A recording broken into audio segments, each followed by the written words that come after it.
Hello everyone, welcome back to my another vlog. এতিয়া হৈছে দুপৰীয়া এটা মিমু কিবা কৰি আজি ভাত কাটামান খুৱাইছো মানে ইয়াৰ অকমান কাফ হৈছিলে আৰু চৰ্দি লাগিছিলে কিবা এটা বেমাৰ হ'ব পায়হে হি মানে একদম ভাত চাত বাদে দি দিয়ে আৰু খোৱাটো মানে একদম বাদে দি দিয়ে আৰু হি খাই নাথাকিলে মোক একদম মনটো ভাল নাথাকে কাৰণ যিমান যি হ'লেও মই তাক ভাতকেইটা যেনে তেনে অকণমান হ'লেও খুৱাওঁ আৰু আজি 3 দিন মানৰ পাছত যেনে তেনে তাক মই কেইটামান ভাত খুৱাইছো আৰু এয়া খুৱাবলৈ লৈছোঁ কাৰণ মই তাক খোৱাটো আৰু খোৱাটো একদম টাইম প্ৰপাৰলি কৰোঁৱেই কিয়নো নহ'লে পেনপেনাই থাকিলে যে মোৰ ইমানেই বেছি মাথাটো বেয়া হৈ যায় আৰু এতিয়া শুবা নাই ধুনুন এইবিলাক নিজৰ জেগাত যোৱা শুবা নাই কেনে পুতলাকেইটা য'ত ত'ত থৈ লৈছা মই তাক খুৱাওঁ আৰু সি খুৱাইগৈ পুতলাকেইটাক টোপনি যাবা নাই চুলি লাগি গৈছে টোপনি যাবা নাই এতিয়া মই ইয়াক খুৱাই লওঁ আপোনালোকে ব্লগটো শেষলৈকে চাই থাকিব দেই ইয়াত টোপনি গ'ল দেখিছেনে বৰ বেছি তাক কষ্ট কৰিব দৰকাৰ নাই যদি তাক টোপনিটো ধৰি থাকে পটককৈ টোপনি যায় আৰু এইখন ব্লেংকেট দেখিছেনে মাক নহ'লেও হ'ব তাক কিন্তু এইখন তাক লাগিবই কেলৈ ক'ব নোৱাৰোঁ পাই ল'ৰাটো একদম বাচ্ছাৰ পৰা মানে যেতিয়া ই জন্ম হৈছিলে তেতিয়াৰ পৰাই তাক এইখন ব্লেংকেট মই তেতিয়াৰ পৰাই মানে তাৰ আছিলে সেইটো কাৰণে নে কি কাৰণে গম নাপায় এইখন ব্লেংকেট যে ইমান বেছি সি ভাল পায় এইখন নহ'লে শুবই নোৱাৰে এইখন তাক যিমান গৰম হওক যিমান যি হওক এইখন তাক লাগিবই মজা নুঠিলা আমি বিয়া খাব যাওঁ তুমি উৎপাত নকৰিবা দেই আইতাৰ লগত ধুনীয়াকৈ খেলি থাকিবা দেই একো গমেই পোৱা নাই নহ'লে লগত যাওঁ বুলি উৎপাত কৰিলেহেঁতেন বৰ বেছিও নহয় এই বংশৰে মানুহ এঘৰ বিয়া আছে তো আমি তালৈকে যাবলৈ ওলালোঁ মই আৰু মানুহ যাম ইয়াক নিনো মানে গৰমত বহুত বেছি অশান্তিও পাব আৰু সেইবাবে তাক মই নিবলৈ ইমান ভাল নাপাওঁ আমনি কৰি থাকে তুমি থাকিবা দেই আইতাৰ লগত উৎপাত কৰিবা নি উৎপাত কৰিবা নি যেন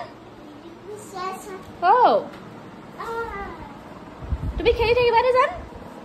অ'কে অ'কে নোকোৱা অ'কে বাই নাই ন' ৰিয়েকশ্যন আৰু এয়া আমি বিয়াঘৰ পালোঁগৈ বৰ বেছি দূৰো নহয় যিহেতু ঘৰুৱা বিয়া সেইবাবে আমি প্ৰথমে ভিতৰত আমাক বহুৱাই পেলাই একাপ চাহ খুৱাই ল'লে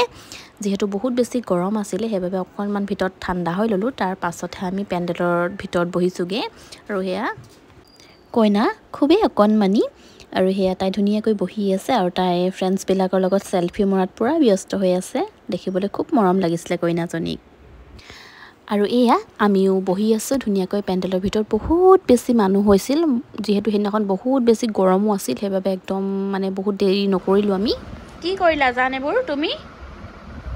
তোমাক পঢ়িব দিছিলোঁ নে কিতাপ ফালিব দিছিলোঁ হা জান তোমাৰ যে ফ্ৰেণ্ডবিলাকে ইমান ধুনীয়াকৈ হোমৱৰ্ক কৰে আৰু তুমি হোমৱৰ্ক কৰাটো দূৰৰ কথা তুমি যে ফালি চিৰি এইবোৰ কি ফুটা কৰিলা ফুটা কৰি দে অৱস্থা তোমাক মই লিখিবহে দিছিলোঁ তুমি লিখিলা নাই হা কতোচোন একো নাই তোমাৰ হা দেহা চোন এইকেইটা ধুনীয়াকৈ লিখিবলৈ দিলোঁ আৰু তুমি কেনেকৈ কি কৰিলা বাৰু ঐ দুষ্ট এইফালে চোৱা তুমি কি কৰিলা কোৱাচোন তোমাৰ যে ফ্ৰেণ্ডবিলাকে ইমান ধুনীয়াকৈ হোমৱৰ্ক কৰে তুমি কি কৰিলা হা ৰ'বা কি কৰিছা অকল বেয়া কাম চিচি কাম হা অকল চিচি কাম বদমাছ চৰি বুলি কোৱা চৰি না কোৱা চৰি কোৱা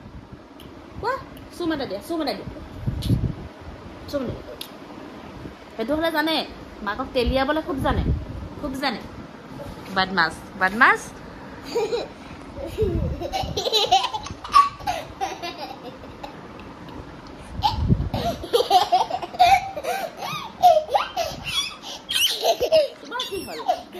কি হ'ল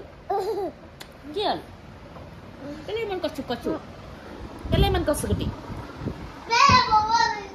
কি আহি পেলাই তাৰ লগত অকণমান খেলিলোঁ তাক অকণমান পঢ়ুৱালোঁ এনেকৈ আৰু দিনটো পাৰ কৰিলোঁ যদি ব্লগটো চাই ভাল পালে তেনে লাইক শ্বেয়াৰ ছাবস্ক্ৰাইব কৰিব নাপাহৰিব দেই আজিলৈ আহিলোঁ বাই বাই